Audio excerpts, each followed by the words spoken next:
The Dallas Cowboys' backup running back spot may not seem like a high priority compared to other 2019 offseason issues. But all it takes is one bad play for Ezekiel Elliott to be lost, and the Dallas offense leans too heavily on the RB position to take his backup plan lightly. Will the team be looking to improve the talent behind Zeke through free agency or the draft?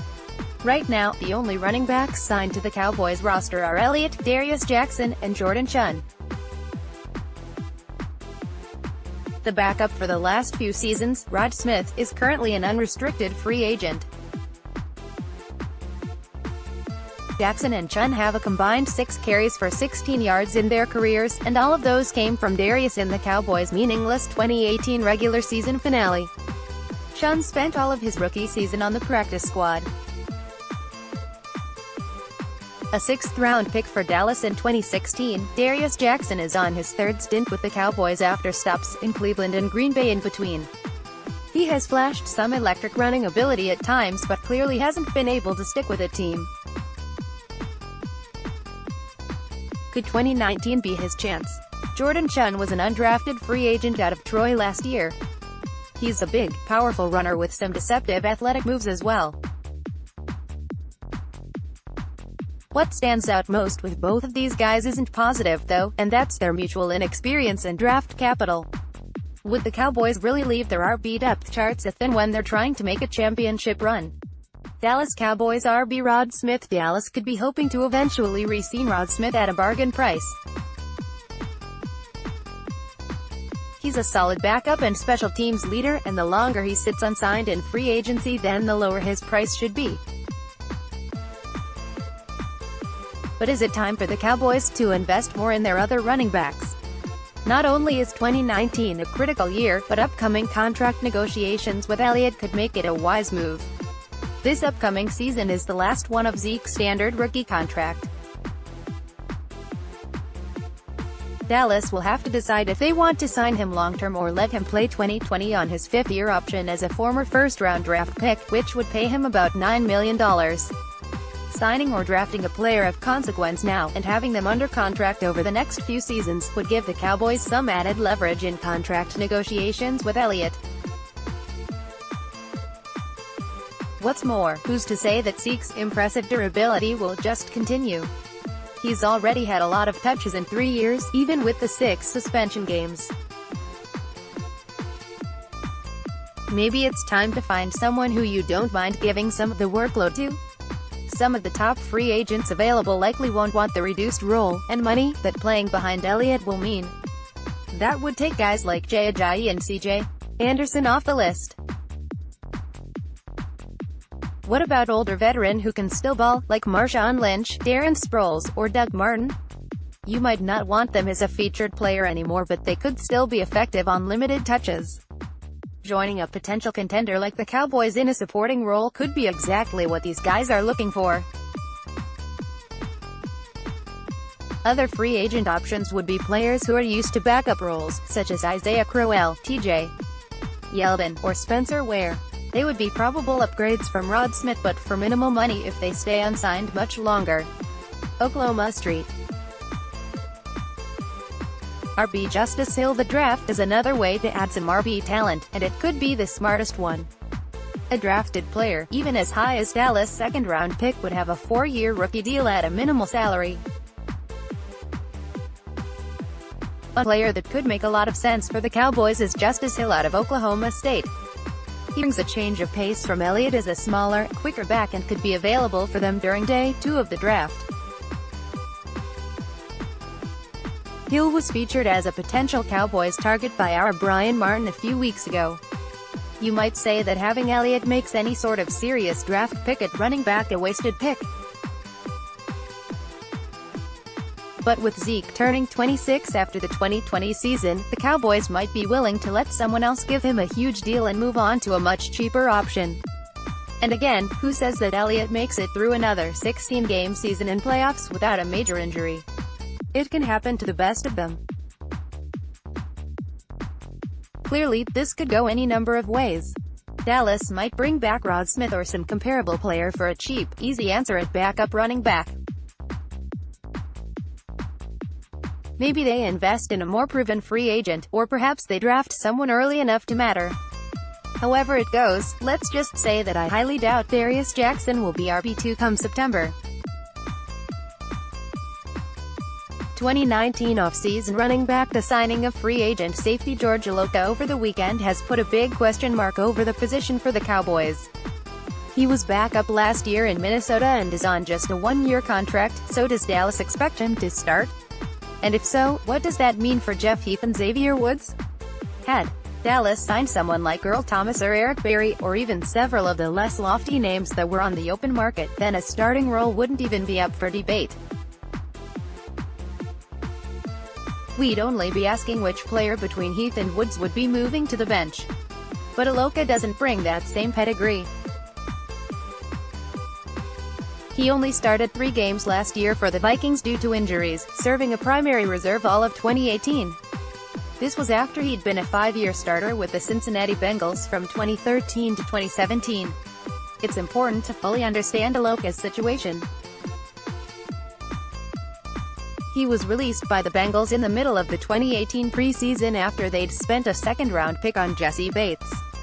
They saved over $5 million in salary cap space on the deal, having just signed George to a 5-year, $30 million extension in 2016.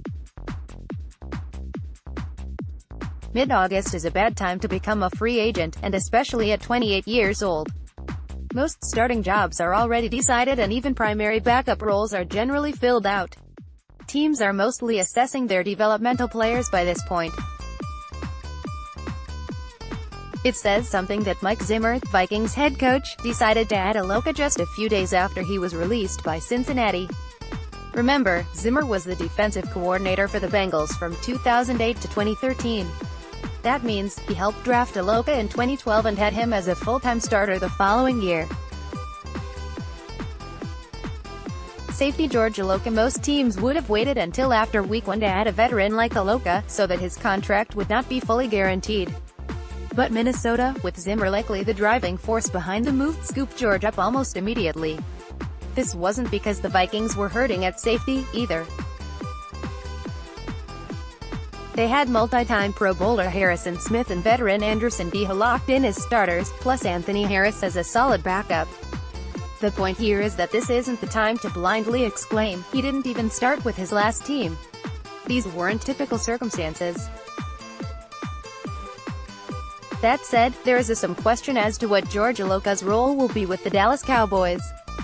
Jeff Heath has been full-time starter the last 2 seasons and is still in his physical prime. Xavier Woods worked his way into the starting lineup in 2017 and held it for all of last year. With Kevin Frazier also under contract as a backup with 3 years of experience, one could ask why Dallas would sign Elliott if they didn't intend him to start. At the least, George should be competing with Heath and Woods for a top spot on the depth chart. But I don't expect him to be handed anything. Dallas will likely open training camp with Heath and Woods as the starters, as they tend to do whenever the previous year's starters return. Elliott will get opportunities but will have to take the job away from one of them. Dallas Cowboys Jeff Heath. Mark J. Rebels USA Today Sports. I think the guy who should be most worried is Heath. The Cowboys can save $2.5 million of his cap hit if he's released, which is money that could go towards mid-season contract extensions with Dak Prescott or Amari Cooper. Those savings could also simply be rolled over into the 2020 cap if they aren't used. With Jeff set to be a free agent in 2020 anyway, Dallas would have less reason for loyalty over Xavier Woods and the 2 years left on his deal. Also, Elliott is more likely to fit in at strong safety. That's been Heath's role the last 2 years. Dallas won't necessarily cut Heath if he loses his starting job, given Jeff's veteran experience and his standout ability on special teams.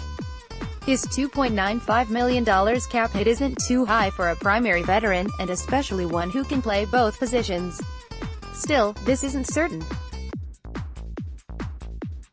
Xavier Woods is still young and raw in some ways, and prone to draw penalties with his big hits. If he doesn't polish his game more in 2019, Dallas could wind up liking their two veterans more. It's even possible that it will be Elliott who winds up on the bench. Nobody on the current roster really stands out as a fourth safety, so perhaps the Cowboys see George as just a solid depth option as he was for the Vikings. In fact, this morning's news on Elliott's contract with Dallas might suggest a lesser role. The Cowboys signed George Elliott to a one-year, minimum salary benefit contract that will count $735,000 against the cap. He will make a $930,000 base salary and $90,000 in bonus money. Of the base salary, $210,000 is guaranteed. https://t.co/avsmooch. Clearly, a lot is still up in the air after this signing. While George Elliott is intriguing and has more experience than probably all of Dallas' other safeties combined, he's being given bare-bones deal that could mean he's going to be nothing more than a backup or rotation player. Nothing is guaranteed. What's more, we still have the 2019 NFL Draft to consider. One thing this Elliott deal tells us is that Dallas is hardly out of the business of acquiring safety talent, and could still go as high as their 58th overall pick. If that happens, we could again be looking at the disparity in Heath and Elliott's contracts. Elliott would make way more sense as the experienced, versatile, and far cheaper reserve at that point. For that matter, there's no guarantee that George will be on the Cowboys' 2019 roster. They may simply be taking a flyer on one of the last decent free agent safeties available, creating some competition for training camp without any sense of major commitment. So no, this signing didn't answer much. If anything, it may have created even more questions. We may have to wait until final cuts to know how George Elliott truly impacts things at safety, if he does at all. When the offseason began after the Dallas Cowboys fell to the Los Angeles Rams in the divisional round of the playoffs, it was clear that they were a team on the rise, but had several areas they needed to address as free agency and the draft approached. The team had holes or depth issues at safety, defensive tackle, swing tackle, wide receiver, defensive end, and tight end. Through the first 2 weeks of free agency, the Dallas Cowboys have taken care of each of those areas. With the signings of George Elliott, Christian Covington, Cameron Fleming, Randall Cobb, Tavon Austin, Kerry Hyder, and Jason Witten, the Dallas Cowboys have set themselves up to approach the draft with clear eyes and a full heart. As they head into April with the NFL Draft looming, the Cowboys won't be held back by positional need and can allow their draft board to do the work for them and just add good players. It's an excellent position to be in, as they don't have to reach for a player at a position of need they may not like as much because they have a veteran presence filling that need. Backup running back appears to be the only position where the Cowboys could use some depth, but that player for this team is more of a special teams player who gets limited snaps on offense because of the greatness of Ezekiel Elliott. It's generally a position where there is a lot of talent deep in the draft and undrafted free agent pool, which allows the Cowboys to be patient filling that need behind the NFL's leading rusher. Other than that, if the Dallas Cowboys has to go play a football game and win today, they'd be in great shape to do so. On the flip side, however, the Cowboys can still add players at defensive tackle, wide receiver, tight end, safety, and defensive end because they aren't restricted by big contracts to those veteran players. Each of them came to the Cowboys on one-year deals. The veterans that they signed would prohibit them from drafting at that same position, and that's the point. The Cowboys have created a formula that works really well for them. Sometimes it gets frustrating watching the team not make any big splashes in free agency, especially that first week when other teams are bringing in big-name players to add to their rosters. That formula has led them to a 48-32 record over the last 5 seasons, with 3 NFC East titles, and 2 playoff wins, and 3 divisional round appearances. And the playoff runs could have been deeper with a bit of luck and correct officiating. The Dallas Cowboys have set themselves up really well as they now set their sights on the NFL Draft at the end of April. Though they won't have a first-round pick to add to their talent pool, the Cowboys have shown that they can find talent in the second round and beyond. This year will be no different. Now it's time to sit back and trust the process. Yet another free agency without a big splash by the Dallas Cowboys. What a surprise. Despite entertaining Earl Thomas rumors for a long time, the Cowboys front office has stuck with its philosophy of not overpaying free agents and building the team mainly through the NFL draft. However, they've actually had some pretty good signings over the last few days that will really benefit the Cowboys when the season comes around. They've done so with inexpensive free agents who will contribute at a high level on their respective positions. Sure, top free agent signings are fun, but many times, they end up backfiring to teams for spending so much money in one single player. At the end of the day, the Cowboys' way has gotten the team 3 NFC East championships since 2014. Many factors come into play, but their team-building philosophy can't be as bad as many claim it to be. The most recent acquisition came in form of former Cincinnati Bengal and Minnesota Vikings safety George Iloka.